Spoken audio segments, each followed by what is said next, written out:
जय श्री कृष्णा। कैसे हैं आप लोग फ्रेंड्स। आज हम मकर राशि के उस ब्रह्मास्त्र की बात करने जा रहे हैं जो उनके जीवन में वर्तमान समय में बहुत ज़्यादा प्रभावशाली रूप से अपने अस्तित्व को लेकर आ रहा है। क्योंकि जब भी राहु और केतु की बात चलती है वहीं नकारात्मकता और सकारात्मकता एक साथ चलने लगती हैं। चीज़ें जो होती हैं वो विस्तार लेने लगती हैं और चीज़ों में अचानक का प्रभाव भी बढ़ जाता है। बहुत महत्वपूर्ण चर्चा होने वाली है क्योंकि यहाँ हम विशेष चर्चा करेंगे राहु केतु के वर्तमान समय में प्रभावी होकर अपने जीवन में किस तरीके से इनके लाभ को अधिक बढ़ाया जा सकता है। क्योंकि जैसा मैंने पिछले वीडियोस में आपको बताया है, कोई भी जब भी आपके जीवन में योग होता है सिर्फ लाभ और हानि भाग्य के बदौलत आपको मिलती है कि आपको किस समय पर कितना लाभ होगा या किस समय पर कितनी हानि होगी। हानि और लाभ का समय लिखा होता है, लेकिन यह आपका लाभ 1 रुपया रहेगा या आपका 1 करोड़ रुपया रहेगा, यह डिपेंड करता है आपके ग्रह गोचर और आपके कर्मास पर। वहीं यही चीज़ हम हानि के लिए भी कह सकते हैं। हानि 1 रुपये की रहेगी, यह आपकी 1 करोड़ रुपये तक पहुंच जाएगी। ये आपके कर्मास पर डिपेंड करता है। वहीं यही चीज़ें हम कह सकते हैं संबंधों में, जो आपके टकराव या सुखद स्थिति के बारे में। या तो टकराव छोटी मोटी नोक-झोंक से सुलझ जाता है या फिर बड़ा विवाद बन जाता है। अब चूंकि राहु और केतु इस समय धन भाव से गोचर कर रहे हैं, एक आपका संचित धन है, दूसरा आपका अकूत धन है, दोनों ही महत्वपूर्ण भाव हो जाते हैं। राहु जहाँ देखिए, अगर इनकी निगेटिव चीज़ों को हम लें, उसमें निंदा, कलह, दूसरों पर कुठाराघात यानी कि शब्दों का व्यंग्यवाद और अपने शब्दों के व्यंग्यवाद से नीचा दिखाना, पीठ पीछे उसकी बुराई करना। अगर किसी पद पर आसीन है और आप भी वहाँ कार्यरत हैं तो उसके पद से अच्युत करके स्वयं को उस स्थान पर बिठाने के प्रत्येक प्रयास को आयाम देना, ये सभी चीज़ें राहु के निगेटिव स्वरूपों में आ जाती हैं। और जब ये राहु के निगेटिव स्वरूप एक्टिव होते हैं तो व्यक्ति क्या करता है कि मतलब उसका जो मोस्टली चीज़ें होती हैं ना, वो निगेटिविटी में चली जाती हैं। यानी कि अचानक कार्यों में बनते बनते बाधाएं उपस्थित हो जाना, अचानक उसके रिश्तों में खटास आ जाना, लाभ होते होते हानि में बदल जाना, ये सारी चीज़ें ये राहु का निगेटिव स्वरूप ही है। और मात्र एक राहु की निगेटिविटी यदि जीवन से हट जाए, हालांकि राहु आपके लिए बहुत ज़्यादा पॉजिटिव इफेक्ट ना दे, बस अपनी नकारात्मकता को समाप्त कर लें, तो ये मान लीजिए कि आप जीवन में एक बुलंद व्यक्ति बन सकते हैं। आपका व्यक्तित्व तो लोगों के लिए आदर्श बन सकता है, एक कीर्तिमान स्थापित पर्सन आप हो सकते हैं। लेकिन अगर इनके पॉजिटिव स्वरूपों को देखा जाए, राहु की जो पॉजिटिव चीज़ें होती हैं, देखिए व्यक्ति इन्हीं सब चीज़ों से नफरत करता है कि मतलब जैसे किसी की निंदा करना, पीठ पीछे बुराई करना, किसी के उसके पद से अच्युत करके स्वयं उस स्थान पर विराजमान होना, ये सारी चीज़ें जो होती हैं ये उस व्यक्ति को बहुत ही निंदनीय लगती हैं। और ऐसे में वो व्यक्ति क्या होता है कि परंपराओं को तोड़कर, पुरानी परंपराएं जो चल रही हों, जो मानवता के लिए या व्यक्ति विशेष के लिए बहुत ही घातक सिद्ध हो रही हों, ऐसी मान्यताओं को खंडित करता है, सीमाओं को तोड़ता है, लीक से हटकर सोचता है, एक बहुत बड़ा अन्वेषक हो सकता है, वैज्ञानिक होता है, शोधकर्ता बन सकता है। उसका पूरा फोकस जो होता है वो अपने लक्ष्य पर होता है, उसे किसी भी चीज़ के लिए समय ही नहीं होता क्योंकि उसका पूरा ध्यान जो है अपने लक्ष्य पर केंद्रित है। और देखिए राहु जो होते हैं वो आपका मस्तिष्क होते हैं, मस्तिष्क का प्रतिनिधित्व करते हैं। वहीं केतु महाराज जो हैं, देखिए इनके भी 2 स्वरूप हैं। केतु यदि अगर निगेटिव हैं तो ऐसा व्यक्ति क्या होता है कि उसके कार्यों में, देखिए राहु और केतु की एक विशेषता है, मैं काफ़ी लंबे समय पहले आपको बताया करती थी कि राहु आपको प्रारंभ से ही शंका दिखाने लगते हैं कि भाई ये अड़चन आ रही है, क्यों आ रही है, वो अड़चन रिमूव हो जाएगी, फिर अड़चन पड़ेगी, फिर रिमूव हो जाएगी, फिर अड़चन पड़ेगी, मतलब थोड़ी छोटी छोटी सी निगेटिविटी देते रहते हैं और एंड में हो सकता है कि आपके कार्य को बना भी दें। लेकिन केतु के साथ इसके विपरीत होता है, केतु एक भी संकेत आपको नहीं देते हैं। अगर केतु निगेटिव है तो आपको एक भी संकेत नहीं मिलने वाला। आपका कार्य सीधे जब पूर्णता हो जाती है, यानी आपका समय, आपकी एनर्जी और आपकी प्रतिभा वहाँ पर लग चुकी होती है, तब ये राहु अपने अस्तित्व का प्रभाव दिखाते हैं और कार्य को आपके धराशायी कर देते हैं, यानी कि आपका कार्य पूर्णता पर जाकर समाप्त हो जाए। कभी कभी आप देखते हैं लोगों के ज्वाइनिंग लेटर आ जाते हैं और जिस समय पर वो ज्वाइन करने जाते हैं या 2-4 दिन कभी कभी ज्वाइन भी कर लेते हैं और उनसे कहा जाता है कि भाई आपकी अब इस ऑर्गेनाइजेशन की कोई आवश्यकता नहीं है और आपकी जगह पर दूसरा व्यक्ति अपॉइंट कर लिया गया है, अब आपकी सेवा समाप्त की जाती है। तो ये स्थितियाँ जो होती हैं काफ़ी कष्टकर होती हैं। वहीं राहु और केतु को देखिए, जितना आसान है प्रसन्न करना, उतना ही मुश्किल है इनकी निगेटिविटी से छूट पाना।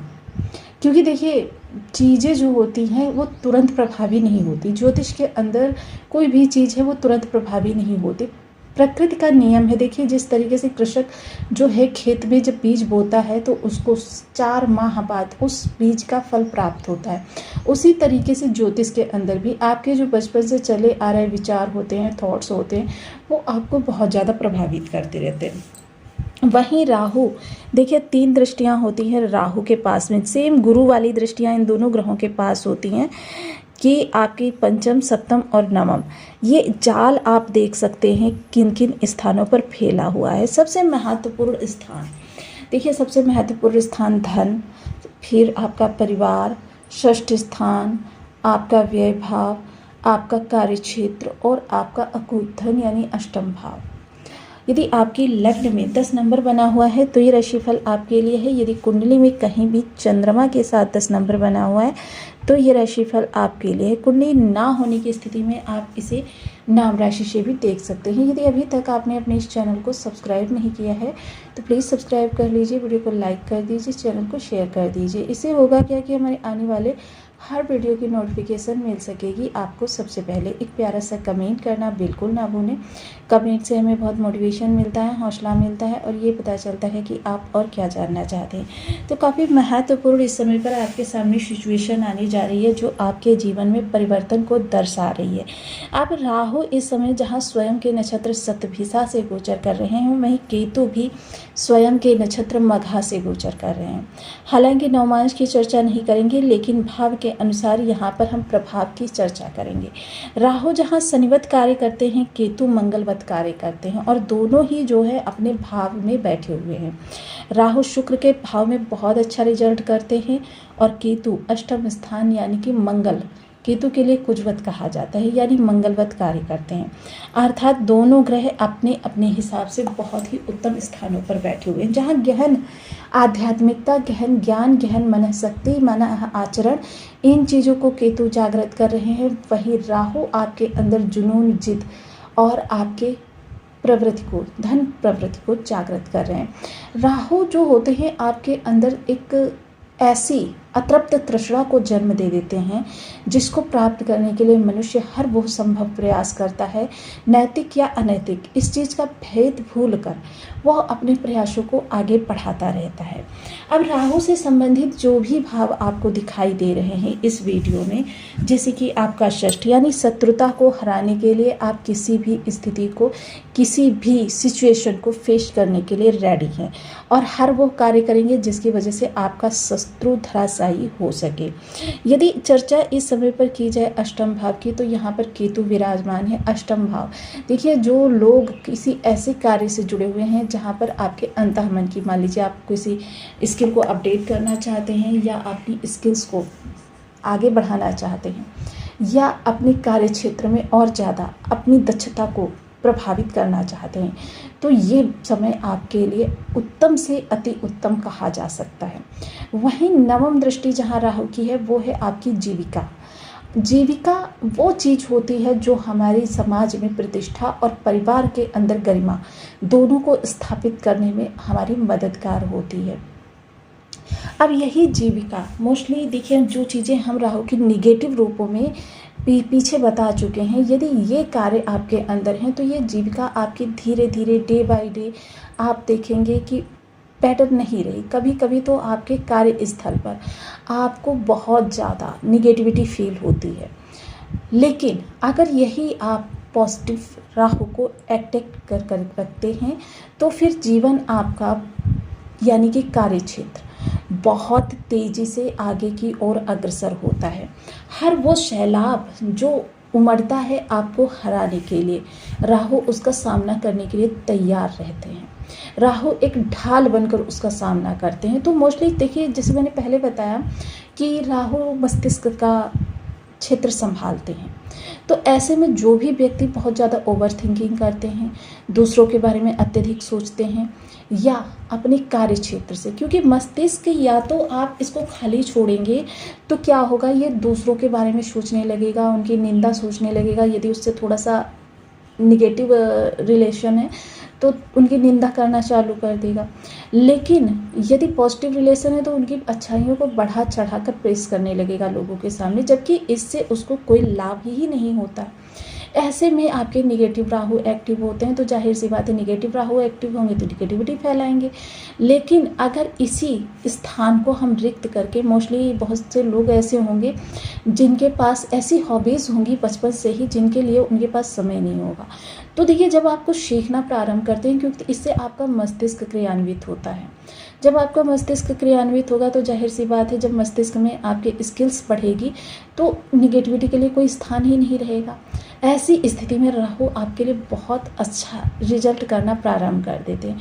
दूसरा देखिए, वर्तमान समय जो चल रहा है, ऐसे समय में कम से कम 3 घंटे के लिए मोबाइल से एक दूरी बनाएं। ऐसी दूरी बनाएं जब ना आपको मोबाइल का कोई मैसेज सुनाई दे, ना आपको मोबाइल स्क्रीन दिखाई दे। यह दूरी आपको कम से कम 3 घंटे के लिए बनाकर रखनी होगी। आप देखेंगे कुछ ही समय बाद से आपके लिए राहु के बहुत प्रभावी प्रभाव जागृत हो जाएंगे। साथ ही साथ राहु के लिए देखिए, आपको अंधेरा कुछ समय एकांत में अंधेरे